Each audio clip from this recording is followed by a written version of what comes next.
Eu vou começar lá atrás. Eu comecei a graduação e decidi fazer pedagogia. Passei para o vestibular na UF e saí de Magé para fazer pedagogia em 2007.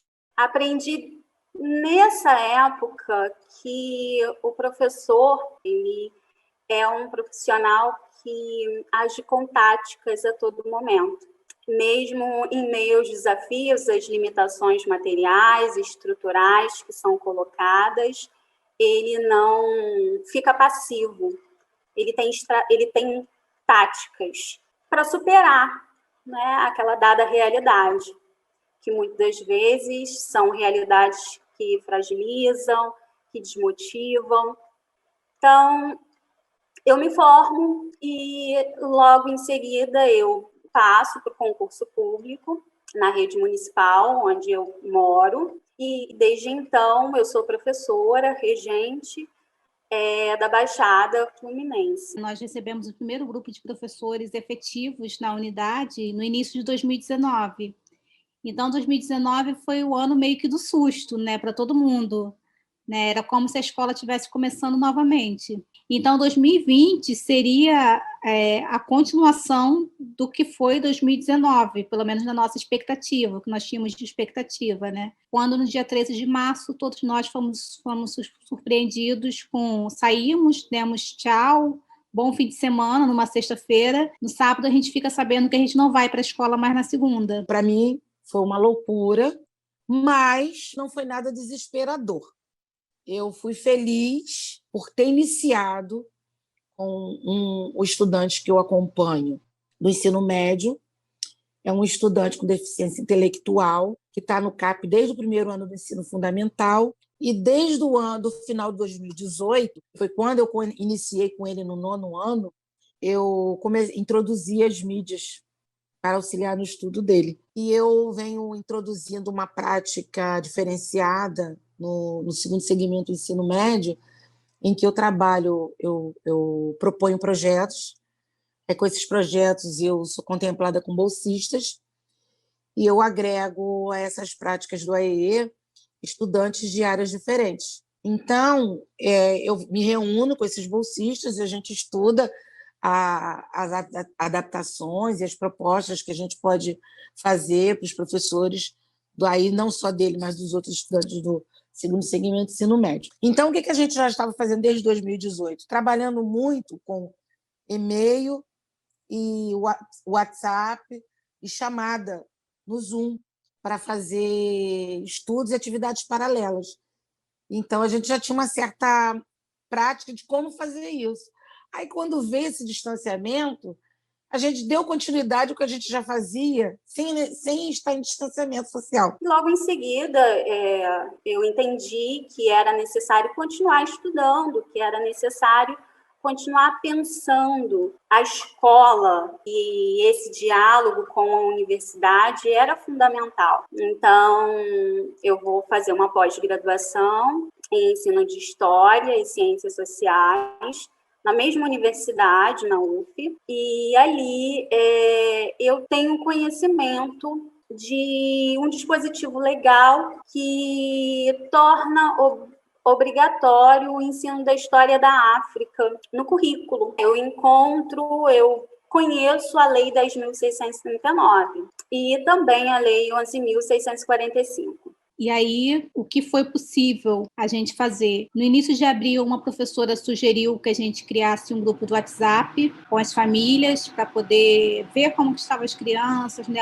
Lançaram algumas propostas para as famílias estarem fazendo alguma coisa. E uma das coisas que foi acordado com o grupo é que essas interações não caracterizariam o ensino remoto, porque a gente entende que na educação infantil não tem como ter o ensino remoto. Então, a gente, enquanto grupo, estava estudando muito, se questionando muito como que seriam essas interações, como que seria esse contato. E foi interessante que, apesar da gente não estar na escola, a gente teve um processo formativo muito árduo em 2020, porque foi preciso a gente voltar às diretrizes para a educação infantil. A gente precisou se debruçar sobre esse documento, ver o que era possível, o que era... que a gente não foi previsto, né? As diretrizes não previam um momento assim de pandemia.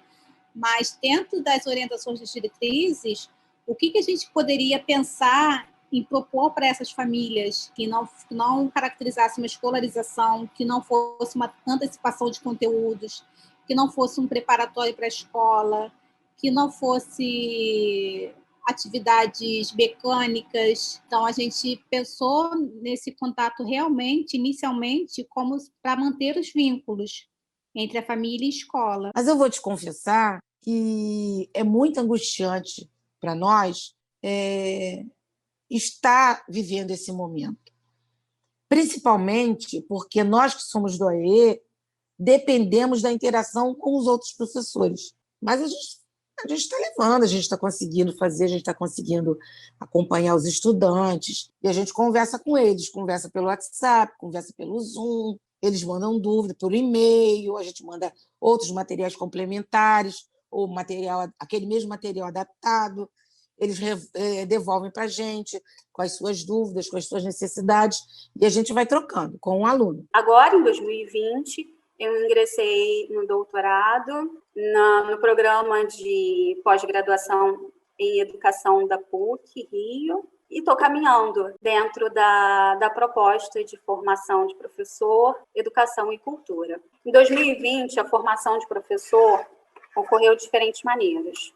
Uma das formas que a gente encontrou para dar continuidade ao trabalho que já vinha sendo realizado presencialmente foi com os encontros virtuais. Então, as escolas tinham os períodos de formação continuada e aí a gente participava dessas formações muito na perspectiva da conversa, de levar elementos e construir redes para fortalecer essas reflexões sobre uma prática antirracista. Então, geralmente, eram escolas que já estavam afinadas com o tema, que tinham professores que já trabalhavam. E nesse caminho, a gente também a gente narrou, a gente trouxe experiências, a gente escreveu sobre essas práticas antirracistas. Então, isso, na verdade, no período de 2018 a 2020.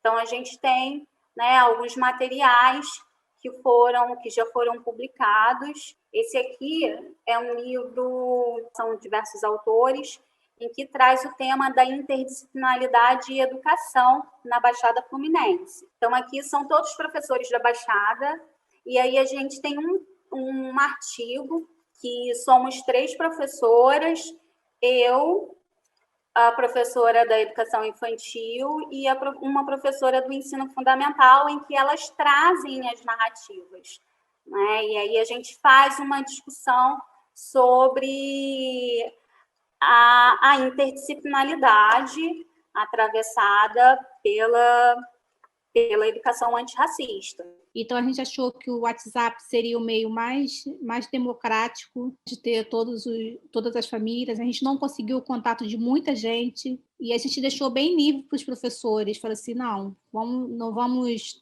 planejar assim, toda semana vai ter tanto de atividades. Não, a gente não fez esse planejamento, a gente não fez uma pressão para que elas lançassem propostas, porque a gente entendeu que era um momento atípico, era um momento difícil, que muitos estavam passando, muitos não estavam bem. Então, assim, se aquela professora na semana não se sentisse bem, ela estaria à vontade para não participar do grupo, para não estar enviando atividades. E, ainda assim, a gente percebe que teve um retorno muito bom do grupo de professores.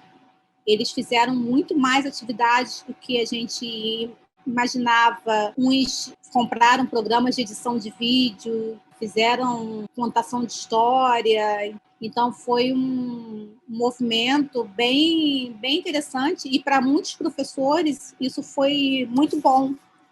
Ter uma atividade, ter uma rotina, uma organização esse contato com as crianças fazia muito bem a eles. E a gente criou um grupo só para toda a escola. Então, tinha crianças de 2 a 5 anos de idade nesse grupo, né? Então, eles mandavam áudio, às vezes eles falavam com as professoras. Então, foi uma coisa bem marcante. Eu acredito que é necessário, sim, inventarmos a escola, porque nós estamos ali, mesmo que não estejamos, né, no espaço, mas nós fazemos a escola, né? Então, eu acredito que a reinvenção seja uma palavra. E apesar dos desafios, eu gosto muito do que a Bell Hooks fala sobre uma pedagogia do bem-estar, né, que é um grande desafio.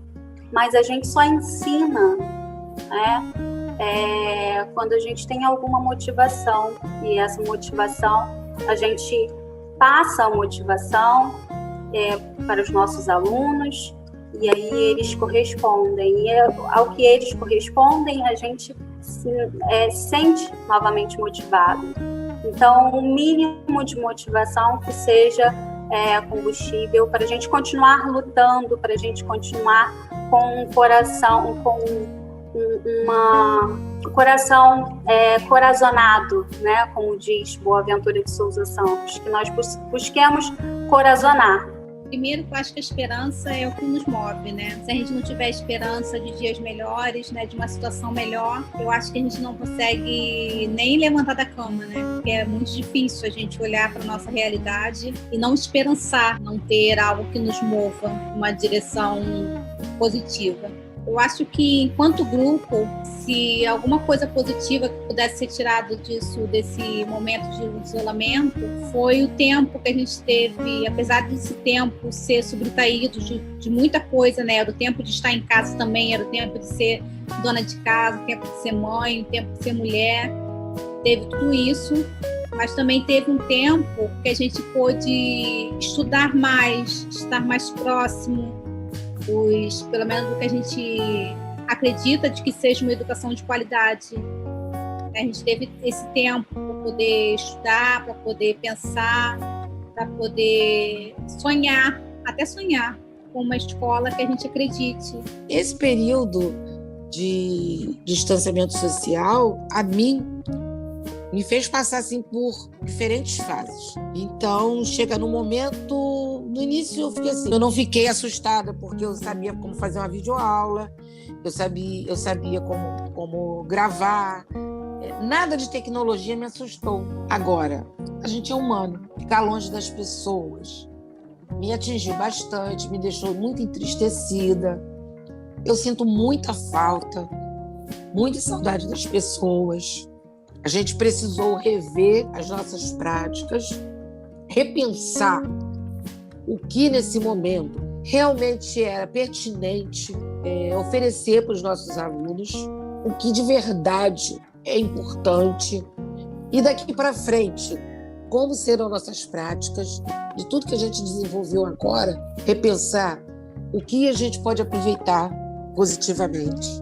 Acho que a gente se esforçou, vem se esforçando para garantir direitos para todos os nossos estudantes. E eu considero isso um grande aprendizado.